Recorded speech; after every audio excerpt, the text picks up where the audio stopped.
Oh, no. No, no, no. No, no, no. No, no, no. Oh, no, no, no, no. How are you alive? How are you alive? I saw you falling. What just happened? Oh, my gosh.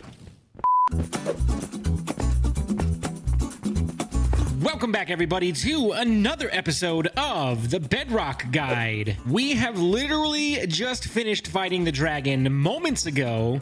Prowl and I both took a dragon down, and we are ready to head on out to the outer edges of the end, onto the outer islands. And we've got Prowl over here, looking up here at this end gate. Prowl, are you ready, my friend? I am so afraid right now. You're gonna be fine. Let me just give you a little nudge. I don't do it if you don't touch me. You should be cautious when doing this, okay? Because that is your ticket to the outer end islands. Technically speaking, you don't need to use them. You can actually pillar out or bridge out 1,000 blocks in a direction, and you'll eventually come across an end island. But these guys are a lot quicker because you just gotta like staircase yourself up and teleport through, which we'll go over in a moment. But it's really, if you're like me and you're brave, you can just take an ender pearl and toss it straight at the thing. No, I'm just kidding. We're not going to do that. I dare you. Do it right now. Do not do that. No, definitely don't. We're going to staircase up. It's actually a little bit easier on Bedrock Edition than Java because in Bedrock Edition, you can simply, well, I got to get a little bit higher, but you can staircase up like this where you can just place the block. I'm going to end up looking at that Enderman. Please don't look at that Enderman. He's looking at me. Don't look at me, Enderman. Oh, he's very... He just wants to be your friend, Prowl. Don't look at the Enderman because they will punch you off. Blue Jay's got a lot higher, a lot faster than me. That's because I haven't died yet on the world and I don't plan to. So I'm like being extra cautious. And then we are going to just make a little floor around here. And I'll let Blue Jay kind of talk about the safety precautions while I try to not fall and die. Yep, so because Prowl is so afraid of falling into the void, we're going to call this Prowl-proofing. You want to make sure to have a platform here just because if you happen to throw your ender pearl while going through that end gate right there, you could just like toss yourself over into the void or something, and it's just not going to be pretty. Just don't do it. So have a little platform here that you can stand on, and if you got Enderman coming up here after you, it's a little bit safer as well. So just make sure you're prepared. And then put rails up because rails are good. So first of all, how you get in is you throw your ender pearl just into here, and I just recommend just kind of aim like downwards a little bit. That way it doesn't like fly off the edge of the void. But when you go through, you need to be very careful because you can spawn on the smallest platform known to mankind, and one step can be you being in the void. And actually, I'm probably going to recommend, I don't know about you, Blue Jay, maybe we should do it one at a time because when you have two people, it makes it even harder because you appear inside of each other and you can't see. That might be a good idea. And another thing to be cautious of as well is that if you do spawn on a really small platform in there, you could have Enderman standing right there with you as well. And if you look at him, you're toast. Yeah, you're done. So we're going to send Blue Jay through first. Hey! And then I'm going to go through after. Just call me Neil Armstrong because this is one small step for man, one giant leap for bird kind. Here we go. All right, and Blue Jay is through. Is it that bad? Is it bad? Oh my gosh, it's so terrible. Oh my goodness. Oh, there's Enderman everywhere. No, it's fine. It's a giant island. He's exaggerated. Okay, it is? It's a giant island. Oh, wow. We got, I don't think I've ever like actually landed on a giant island before. Usually it's something little like that thing up there. What we're going to do is me and Blue Jay are going to do a quick breakaway on how to actually easily find end cities. And then when we come back, we'll actually travel to them and we'll go over what the format for this is going to kind of look like. Sound good? Let's do it. You're probably wondering how I am hovering above the end right now. We've jumped into a creative copy of the Bedrock Guide world, and we're going to start hunting for some end cities and marking down coordinates. So the first thing that you're going to want to do is go into your video settings and pump up that render distance as high as your device will allow you to go, and that way you can look around and see what you got to see. If you are on a server or on a realm, you are limited by the render distance of the server settings. And some of you might be thinking this is a little bit cheaty, but here's the thing. We are going to actually have to go back into the survival world and cross these open chasms of the void. And we're going to have to go navigate this treacherous terrain to get over to these end cities. So it's not actually really that cheaty. It's just trying to cut off some time so that we know exactly where we're going, but it's still pretty dangerous getting there. Now, this end city right here, we're going to go ahead and write it down, but we're not necessarily going to explore this one first because there is not a boat. You want to look for end cities that have a flying pirate ship, because inside of that pirate ship, you will find an Elytra. That is the prize. There's also another prize called Shulkers, which we will talk about once we get to rating, but let's go ahead and write this one down. And then with our render distance as high as we possibly can see, we're gonna head over here. Looks like there's a pirate ship over in this area.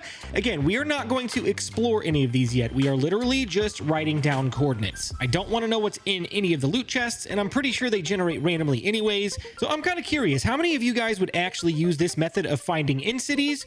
Would you do this, or would you just go wandering until you come across one? This is actually the first time I've done it this way. Prowl and I have done in-city rating together, where he's gone into a creative copy of the world and he's kind of navigated for us, but I've never done this personally. But this is very, very helpful to do, because with 56 chunk render distance, we've got an in-city here, over there, over there, over there. You can see all the way around the end islands and kind of get an idea for where these things are at. We're back in the Bedrock Guide world, still over here waiting on Prowl, and let's talk about this stuff for a minute. That's interesting. Oh, let's take this guy down first. Hold on.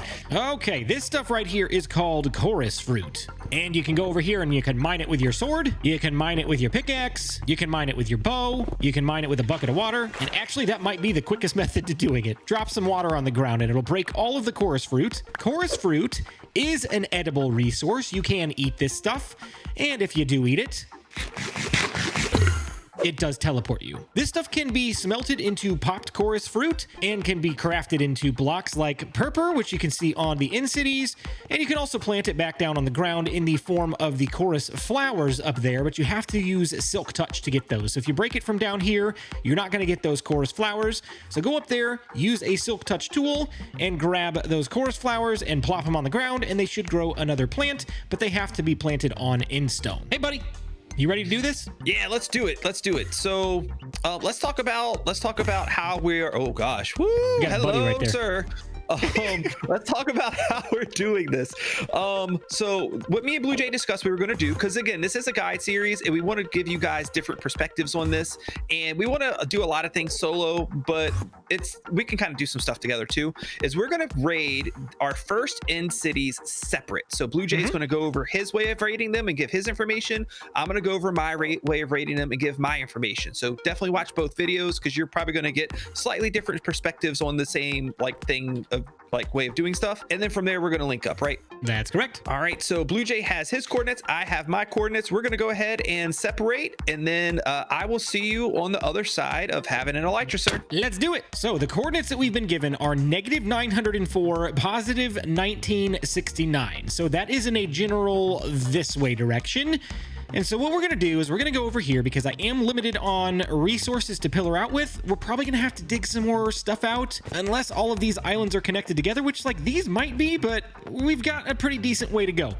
So we're going to be very, very careful, and I think this is probably the best place to start. So again, on Bedrock Edition, you can pillar out forward like this just by looking over the edge of the block and placing a block down in front of you. This cannot be done in Java. If you're in Java, you got to turn around, place it like that, which is a lot more dangerous. If you're running, trying to do this, you might miss and fall in the void, so just don't do that. I am crouching right now. Crouching is a great way to ensure you don't fall off the edge. Unless you go a little too far and place the block and it glitches out and you fall through it, just be careful of that as well. So just leave yourself enough space and time while you're pillaring out.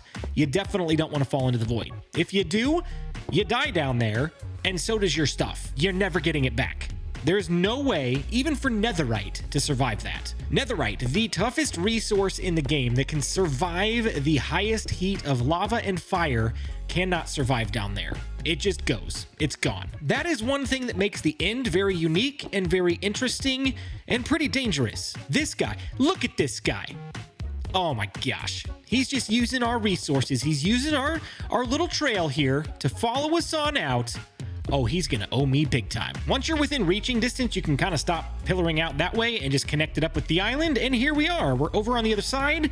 We are only 400 blocks away from -900, so that's not too bad. We got to go left a little bit, about 1,000 blocks, and then we're at our first end city. I've mentioned in a previous episode as well that the Endermen are the only mob in the game that can spawn naturally in all 3 dimensions. They spawn in the overworld, they spawn in here, obviously, this is their home, and they spawn in the nether, mainly in the warped forests. It looks like Prowl used an ender pearl to get ahead of us, so that is another tip as well. If you have ender pearls, you can take them, and if you toss it, it will teleport you to where it lands, kind of like an Enderman teleports. If my navigation skills serve me correctly, I believe this is our city right over here. Yep, that's it, and that's about 400 more blocks that direction, which will lead us to 904, negative 904 actually, 1969. That is our city. That's the one we're gonna go raid, and we'll see what we can find in there. It does not look like a very large city, and that's okay. Sometimes your in-cities will have giant towers like this coming out of multiple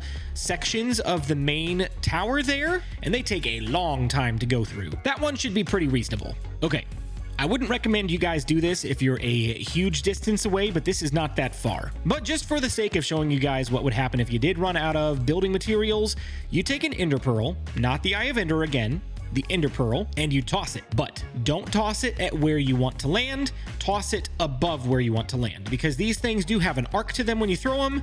So we'll toss it maybe right about here, and that'll get us well onto the island. And when you land, be sure to look down, because you never know where you're gonna land, and if there's an enderman nearby and you happen to look at him, you're gonna be in a little bit of trouble. All right, everybody, this is it. Comments in the comment section right now if you think we're gonna see the Prowl has fallen into the void message in the top left corner of the screen. It's definitely not going to be me. So one thing important to note is when you come up to an in-city, find the entrance, and right outside the entrance of pretty much every in-city, you're going to find a couple shulkers guarding the door. These guys live in a shell, and they do fire projectiles like that, so it is a good idea to have projectile protection on at least one piece of armor. And you might notice as well that that shulker just teleported because it was hit by another projectile. Every once in a while, when shulkers take damage, they will teleport. Just for the sake of science, if we go up to one of these guys and we get hit with a shulker projectile, it is going to cause us to levitate. And now that enderman is angry. That's not good. If you levitate, find a ceiling as quick as possible to get underneath so you don't fall too far, because that levitation effect does not last for long. If by chance you do happen to get out in the open with that shulker effect, have some ender pearls ready. Toss one, and then you should land with no problem. Shulkers are one of the most coveted mobs in the game because they do drop an item called shulker shells. When they drop shulker shells, if you have 2 of them, you are able to craft a shulker box. A shulker box is an expansion upon storage that allows you to carry more items in your inventory, and it is just beautiful. We've got 3 shulker shells right there already, and we will show the shulker box here in just a few moments. Another interesting thing about shulkers as well, when you clear an in-city of all of the shulkers, they do not respawn. They are not a renewable resource in the game. The only way to find more shulkers is to explore another in-city, or by completely resetting and wiping out the end using a tool like MCC Tool Chest. Mojang is working on a mechanic where if a shulker hits another shulker with a projectile, it does have a chance to spawn in another shulker, but that is not something that is complete and is subject to change. You will find many of these things in city towers. This is a loot chest, and in it you will find things like iron or armor pieces. This is interesting. Mending with Curse of Binding. That'll never come off because it will always repair itself and it's stuck.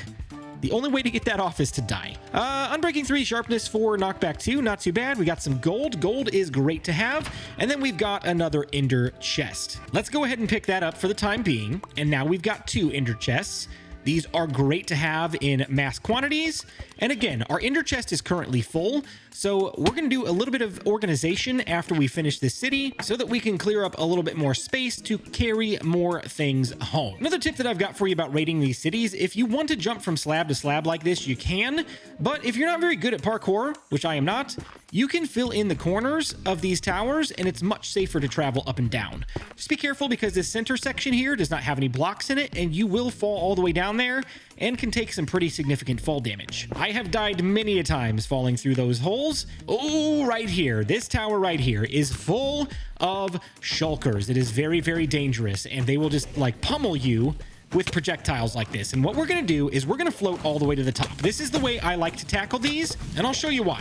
So what we're going to do is we're going to go over here into the corner where none of them can see us except for maybe that guy, but we should be falling down here shortly to where he can't see us anymore. And now we've got as Obi-Wan Kenobi would say, the high ground. We can come up here and take our bow and fire at our shulkers. If you have flame on your bow, which I do, there is a chance that these guys will teleport outside the city wall and they'll be a lot harder to reach. The other thing as well is if their shell is closed, your arrow is just going to bounce right off of them. So you need to wait until the shell is open. So we're just going to try to take as many of these guys out as possible from the high ground before we make our way back down. Just don't take too long because you do have shulker shells laying down on the ground. You don't want those to despawn. They are very, very valuable. You don't want to lose them. All right, so let's pick up all of these. So far, we've got 21 shulker shells. That will make us a total of 10 shulker boxes with 1 shulker shell left over. Other things that you're going to find in cities as well are these guys right here. These are called end rods, and you can use them as a lighting source in any location in the world, and they're quite cool. They make great lamps, great ambient lighting, great futuristic lighting. We talked about the chorus fruit and popped chorus fruit earlier in the episode, and if you do have popped chorus fruit and a blaze rod, you can actually craft these end rods as well. When you've explored a section of the tower, unlike caving and mining and things like that, you want to remove the lighting sources. This is a trick that I use all the time, which I'm not exactly sure why I'm not doing it now. Maybe because I'm just talking about all sorts of other stuff. But if you remove the lighting sources and an area has gone dark, that means you've already been to that section of the end city. And not to mention, you're going to collect a ton of end rods, which are, again, a great source of lighting. Let's talk about the pirate ship. Here is the way I like to tackle the pirate ship. A lot of people will pillar out and try to get up there. But as soon as you get over there, you're going to get pummeled by these two guys. You got a shulker here and a shulker there. This is a little bit more of a risky move, but if you're careful, it should work out just fine. Make sure you're lined up with this tower right here and maybe aim just a smidge above it, and then go ahead and toss your ender pearl, and you should land right on that ladder if you do it right. So I think we're going to aim right about here and toss our ender pearl. Perfect. That's the exact throw we wanted. We landed right on the ladder. We're safe and sound. We can actually skip this guy for now and run on down in here into the cabin. Inside every end city ship, you will find a potion brewing station with a couple of potions of healing in it, which we cannot pick up right now, but we'll also find this room back here where we are going to get the most coveted resource in the game. The Elytra allows us to fly around, and the only bad thing about Elytra, absolutely only bad thing about it, is you cannot wear your chest plate when you equip it. So you got to take the chest plate off. You equip that, and then you got these fancy pants and wings on you, and then you can start flying around. This is the moment I have been looking forward to since the day we started this series. Shulker boxes. All you got to do to craft one of these things is take a chest, put it right there in the center of your crafting table, then take a shulker shell right there, one right there, and you've got yourself a shulker box. You can take your loot up to a full inventory that is equivalent to a single chest. Put it in there, break it, and then carry it with you. You cannot do this with regular chests or barrels or any other kind of storage in the game, except for maybe the ender chest, which once you fill up an ender chest, it's full. Once you've got a shulker box filled up, you can put it inside of a chest or a barrel or an ender chest. So all of this loot can go into a shulker box, and then all of this loot is only taking up one inventory space. Shulker boxes, again, are the most amazing game changer for storage and for organization and for keeping your projects rolling, carrying massive amounts of resources with you. It's incredible. We've got our Elytra equipped, and we are ready to go meet up with Prowl. If you're like me, you've made a massive oversight. I brought with me into the end a mending book and an Unbreaking 3 book. That's good planning. Horrible planning is coming into the end, finding an Elytra, realizing you don't have an anvil to enchant your Elytra. An unenchanted Elytra loses durability very quickly. We'll be fine heading over to meet up with Prowl. I think we're going to borrow his anvil so we can get mending and Unbreaking 3 on this Elytra. That way it will last us forever and ever and ever and ever. An Elytra is only as great as your height. So for example, if we come up here and we fly, it just glides. You cannot go up, you can only go down. This is why we made a sugarcane farm recently, because we can go in here and we can craft up a bunch of paper. And if we've got gunpowder and we've got paper, we've got rockets. So 64 gunpowder and 64 paper is gonna get us 3 stacks of rockets. We can open up our Elytra by jumping, hitting the space bar, and then we can glide around and soar through the air. So then for the rockets, we can take our use button, which for me is the right click button on the mouse, and it will propel us through the air and allow us to continue on, flying to the next destination, which Impatient Prowl is calling us over to. So let's go meet up with him now. All right, so we are at our next destination, and Prowl should be right over here. Hello, Prowl. Hey, there he is, flying in. Man, can I say those wings look really good on you, sir? They fit you very well. They look great, and the only thing that would make them look greater is if they had a little bit of a sparkle to them. So, hey, as a finder's fee and a renter's fee for using my bridge earlier, yeah, I saw that. Ow. I was a dummy and I forgot an anvil, so can I borrow yours? Boom, thank you. We're gonna get Unbreaking 3, and we're gonna get Mending.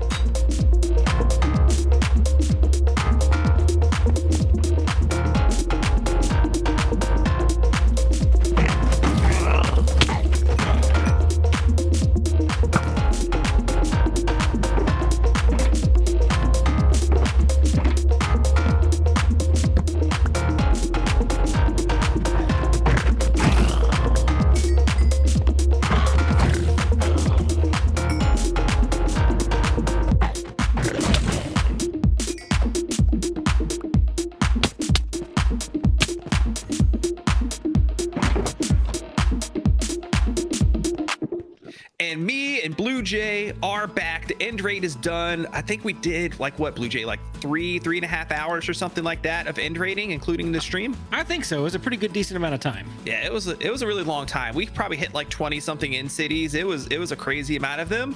If you guys want to catch more stuff like that, definitely catch us on stream. But we want to show you guys all of the amazing loot we had, and Blue Jay is going to start that out. So we've got a couple of double chests over on this side. This first one is filled with helmets, chest plates, leggings, and then over here we've got boots and all sorts of potions of healing, and then we've got horse armor.